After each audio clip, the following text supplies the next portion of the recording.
His Excellency David Hurley, Governor General of Australia, and First Lady Linda Hurley, Their Excellencies, Special Envoys, and Heads of Delegations, His Excellency, Most Reverend Charles John Brown, and the esteemed members of the Diplomatic Corps, Vice President Sara Duterte, President Fidel Ramos, President Joseph Ejercito Estrada, President Gloria Macapagal Arroyo, Senate President Vicente Soto III, and the honorable members of the Philippine Senate, House Speaker Lord Alan J. Velasco, and the honorable members of the House of Representatives, Chief Justice Alexander Gesmundo, and the honorable justices of the Supreme Court, of course, First Lady Lisa Araneta, and my children, Alexander, Sandro, Simon, and Vincent. I cannot proceed without a special greeting, of course, to the former First Lady Imelda Romualdez Marcos.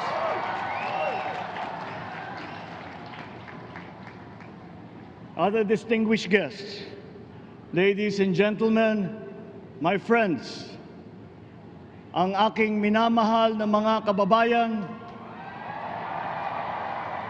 magandang tanghali po sa inyong lahat.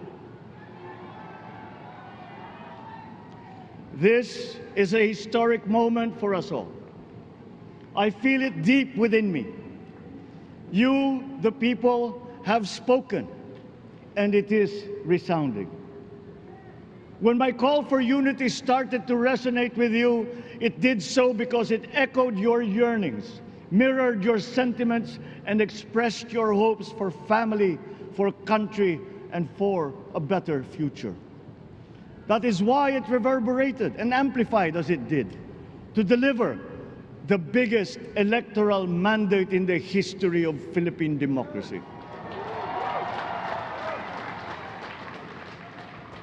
By your vote, you rejected the politics of division. I offended none of my rivals in this campaign.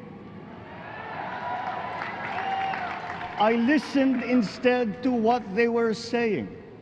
And I saw little incompatibility with my own ideas about jobs, fair wages, personal safety, and national strength, and ending want in a land of plenty.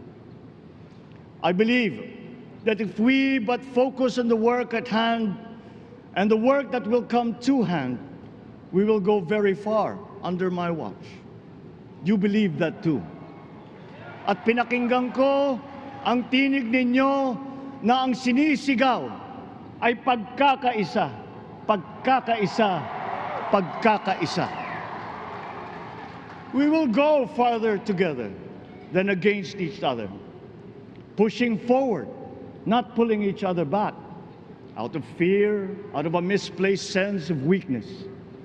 But we are the furthest from weak. The Filipino diaspora flourishes even in the most inhospitable climes, where they are valued for their quality. The changes we seek will benefit all and will shortchange no one. I was not the instrument of change.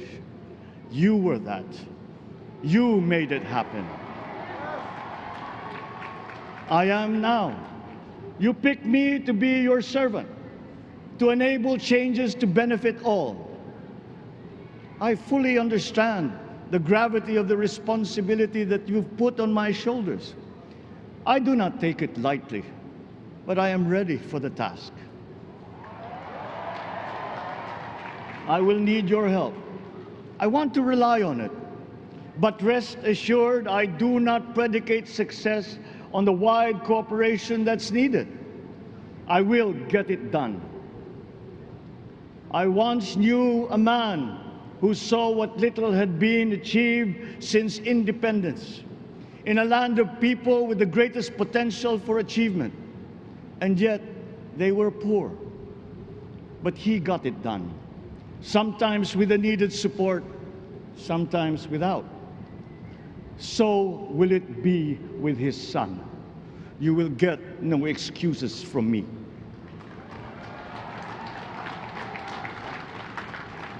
I am here not to talk about the past. I am here to tell you about our future.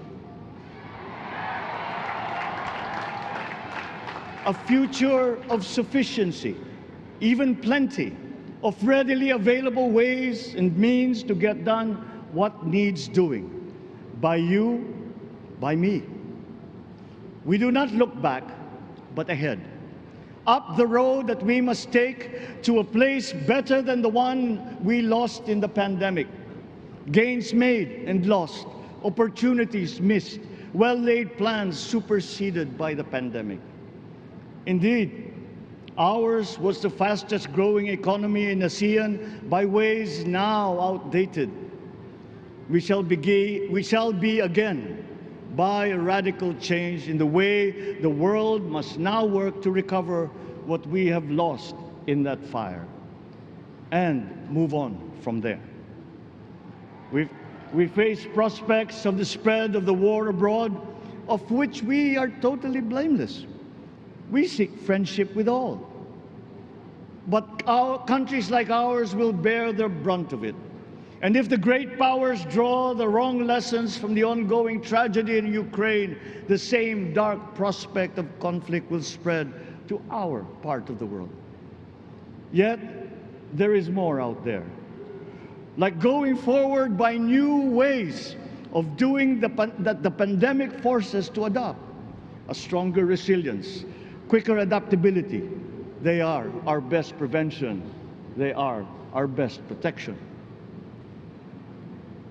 Quiet reflection in a rough and tumble campaign of a breadth and intensity never experienced revealed some of them, such as a willingness to listen despite the noise, the hesitation to quarrel over differences, and to never, ever give up hope of reconciliation. These gave me the peace to ponder deeper. There are hints of a road not taken that could get us out of here quicker, to something better, something less fragile. There is also what you, the people, did to cope, but this time empowered by new techniques and more resources. You got by, getting some of what you needed with a massive government help, and for this I thank my predecessor for the courage of his hard decisions. But there is a way to put more means and choices in your hands. I trust the Filipino. Imagine how much more you'd achieve if government backstops instead of dictating your decisions. Always there to pick you up when you fall, giving what you need to get past a problem. Imagine if it invested in your self-empowerment to bring it closer to taking on whatever challenges come. Imagine a country that, in almost every sense, is you. Now imagine what you and government can achieve together. We did it in the pandemic. We will do it again. But again, I will not predicate my promise to you on your cooperation. You have your own lives to live, your work to do, and there too I will help. Government will get as much done alone without requiring more from you. That is what government and public officials are for. No excuses, just deliver. It was like that once upon a time. I did not talk much in this campaign. I did not bother to think of rebutting my rivals. Instead, I searched for promising approaches better than the usual solutions. I listened to you. I did not lecture you who has the biggest stake in our success. And the forthcoming State of the Nation will tell you exactly how we shall get this done. In this fresh chapter of our history, I extend my hand to all Filipinos. Come, let us put our shoulders to the wheel and give that wheel a faster turn to repair and to rebuild and to address challenges in new ways, to provide what all Filipinos need, to be all that we can. We are here to repair a house divided, to make it whole, and to stand strong again in the bayanihan way, expressive of our nature as Filipinos. We shall seek, not scorn, dialogue. Listen respectfully to contrary views. Be open to suggestions coming from hard thinking and unsparing judgment. But always from us, Filipinos. We can trust no one else when it comes to what is best for us. Past history has often proven that. Solutions from outside divided us. None deepened our understanding. They were always at our expense. Never forget, we are Filipinos. One nation, one republic, indivisible. We resisted and never failed to defeat foreign attempts to break up our country in my father's watch. His strongest critics have conceded that.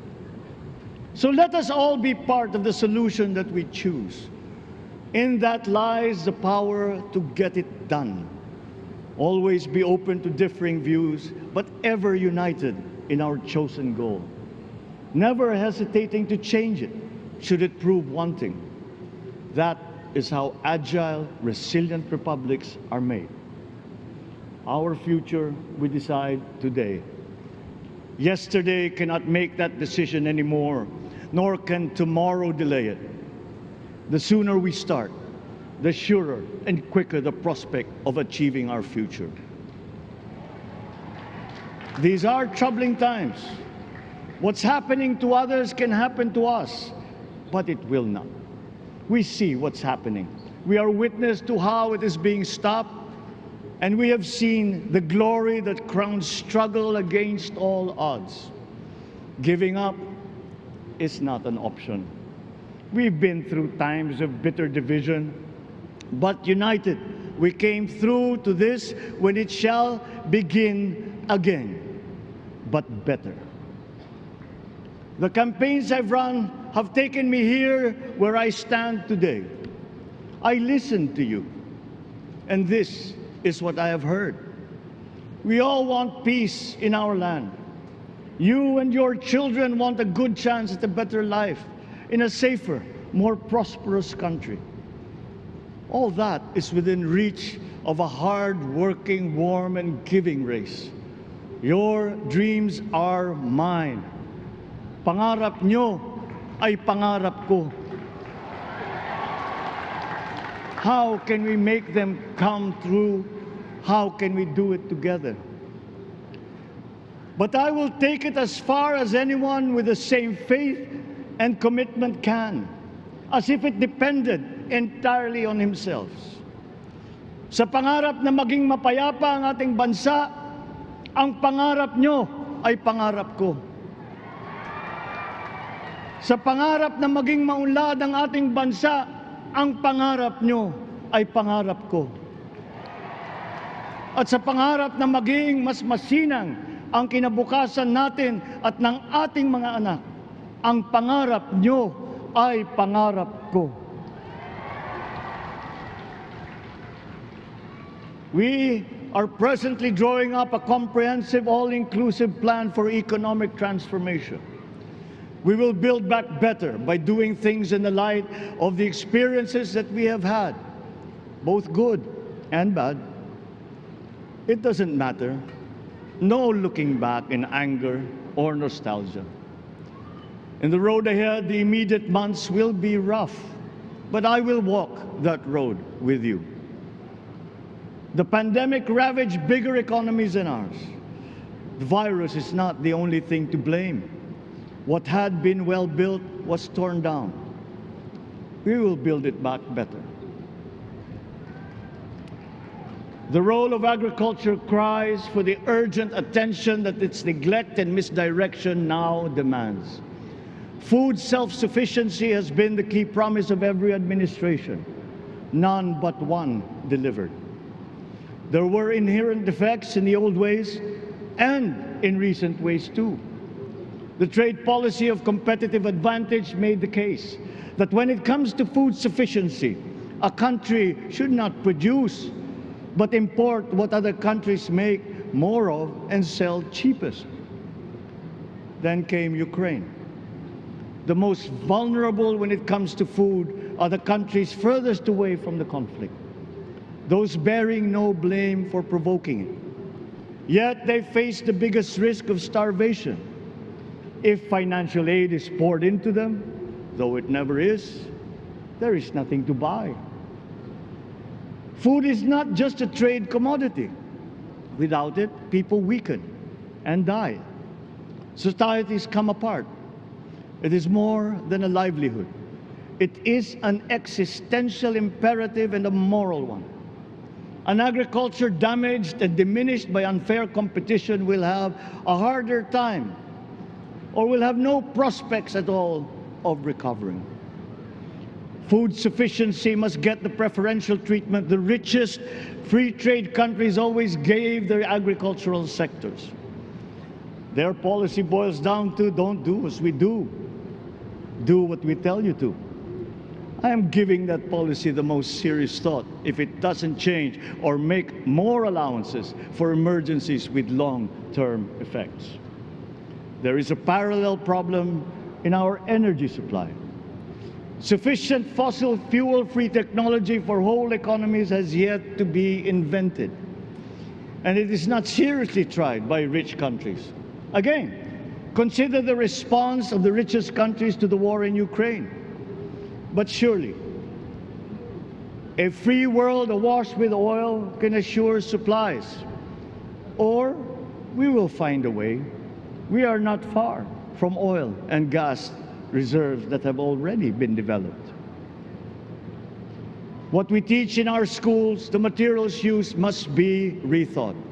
I am not talking about history.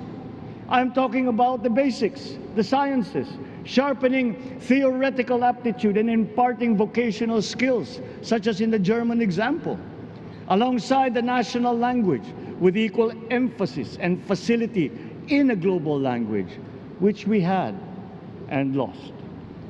Let us give OFWs all the advantages we can for them to survive and to thrive. Our teachers from elementary up are heroes fighting ignorance with poor paper weapons. We are condemning the future of our race to menial occupations abroad. Then they are exploited by traffickers. Once we had an education system that prepared coming generations for more and better jobs. There is hope for a comeback. Vice President and soon-to-be Secretary of Education, Sara Duterte Carpio, will fit that mission to a T. We won't be caught unprepared, under-equipped, and understaffed to fight the next pandemic. To start with, we never got over the pandemic of poor, if any, free public health. The last major upgrade of a public health system, exemplified by the resources poured into PGH, predates the current shambles by 3 generations. Our nurses are the best in the world.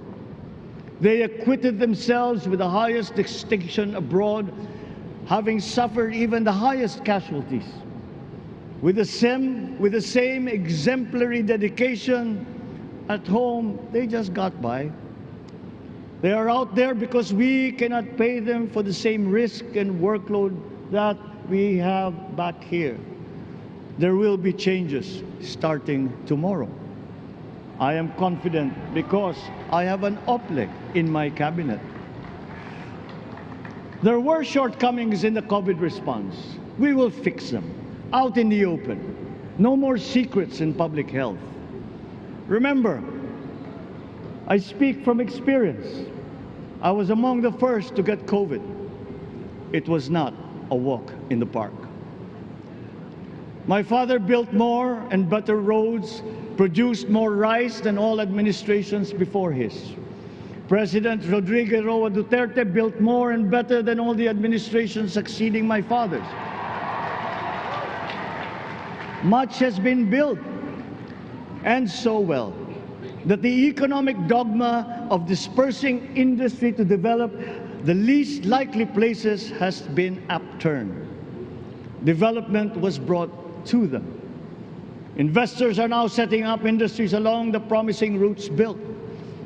And yet, the potential of this country is not exhausted. Following these giant steps, we will continue to build. I will complete on schedule the projects that have been started. I'm not interested in taking credit. I want to build on success that's already happening. We will be presenting the public with a comprehensive infrastructure plan. 6 years could be just about enough time. No part of our country will be neglected. Progress will be made wherever there are Filipinos, so no investment is wasted. The recovery of Philippine tourism, with its emphasis on accessing nature's beauty, I am sure will exceed expectations. And bigger is not always better, but there's something to be said for economies of scale. And yet the country invites investments in fast-rising industries with quick returns and inflicts irreparable damage for future generations. We have yet to see large-scale practical solutions to pollution, though some are beginning to emerge. But there are tried and proven new ways of mitigation. Blades have been turning over the sand dunes of Ilocos Norte, harnessing a power all around, but unseen, long before this day. I built them.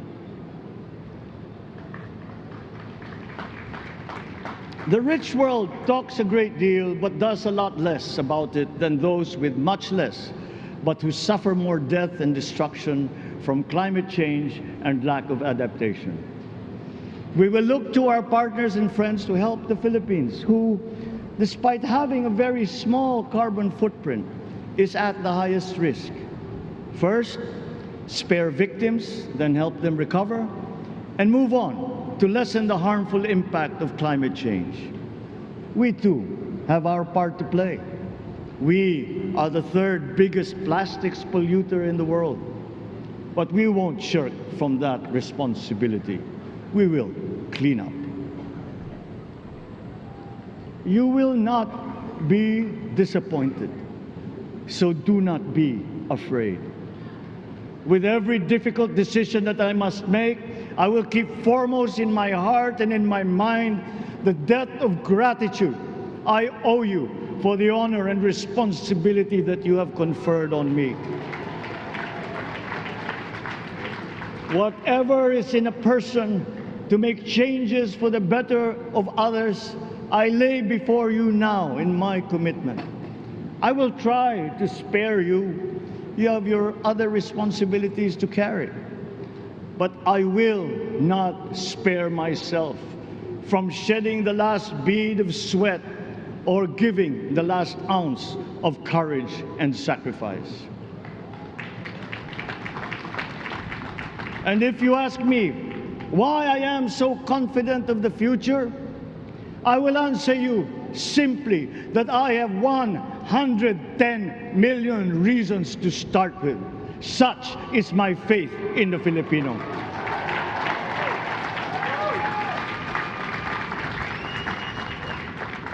Believe, have hope. The sun also rises like it did today and as it will tomorrow. And as surely as that, we will achieve the country all Filipinos deserve. God bless the Philippines. God bless our work. Maraming salamat po sa inyong lahat. Mabuhay ang Pilipinas. Magandang tanghali po.